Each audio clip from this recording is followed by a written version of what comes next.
Why do the Avengers all have such deep misunderstandings about Tony? From the very beginning in the first Avengers film, Tony was never truly seen by his teammates. Captain America once questioned him, "Without the suit, what are you?"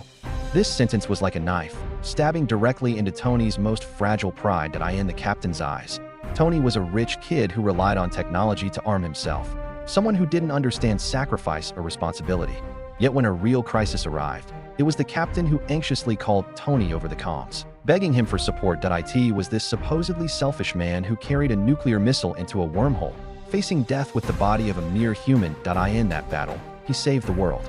But he also planted a psychological shadow that lasted 6 years, and nobody knew. No one asked him whether he had nightmares.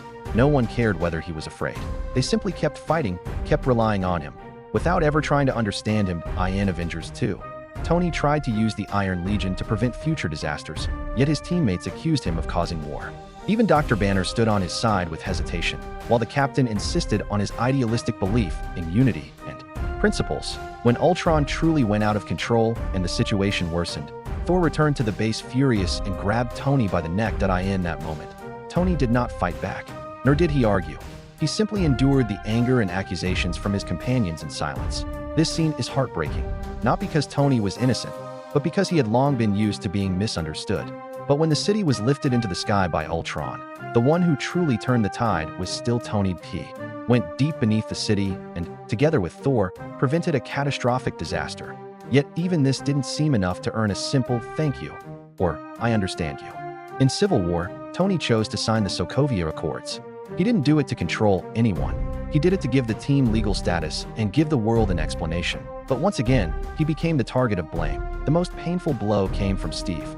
When Tony discovered the truth about his parents' murder, his emotions collapsed, and as he sought justice, the captain, the man he saw as a brother, held him down. In that moment, Tony wasn't defeated by an enemy, but betrayed by someone he trusted.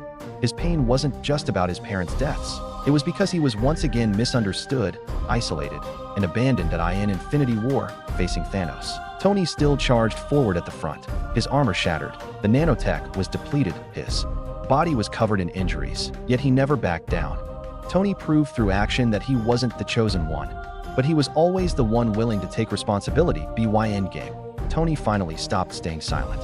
He threw the arc reactor from his chest at the captain, not to vent anger, but to say goodbye. Goodbye to those years of never being understood. But even so, when the final choice arrived, he still chose sacrifice. For that 1 in 14 million chance, he snapped his fingers and used his life to complete the final redemption.